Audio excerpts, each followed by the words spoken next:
அனைவருக்கும் வணக்கம்ங்க.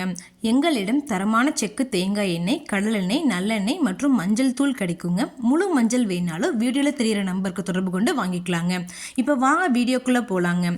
மதுரை விற்பனை குழுவிற்கு உட்பட்ட வாடிப்பட்டி ஒழுங்குமுறை விற்பனை கூடத்தில் 7/4/2026 அன்னைக்கு நடந்த மட்டையுடன் கூடிய தேங்காய் மறைமுக ஏலத்தில் மொத்த வரத்து 32,690 தேங்காய்ங்க. இதில் ஒரு தேங்காய் தரத்திற்கு ஏற்ற மாதிரி குறைந்தபட்சமாக ₹7.60 முதல் அதிகபட்சமாக ₹21.10 வரைக்கும் மறைமுக ஏலத்தில் கொள்முதல் ஆயிருக்குங்க. இந்த ஏலத்தில் 9 விவசாயிகள் மற்றும் 9 வியாபாரிகள் கலந்துக்கிட்டாங்க. ஏலத்தில் மட்டை தேங்காய் ₹5,16,629 மொத்த வர்த்தகம் ஆனதுங்க. இது போன்ற பல விவசாய தகவல்களுக்கு AQSC குரூப் யூடியூப் சேனலை சப்ஸ்கிரைப் பண்ணிக்கோங்க. ஃபேஸ்புக்கில் பஞ்சாயத்து டேட்டா பேஜை ஃபாலோ பண்ண மறந்துடாதீங்க. நன்றி, வணக்கம்.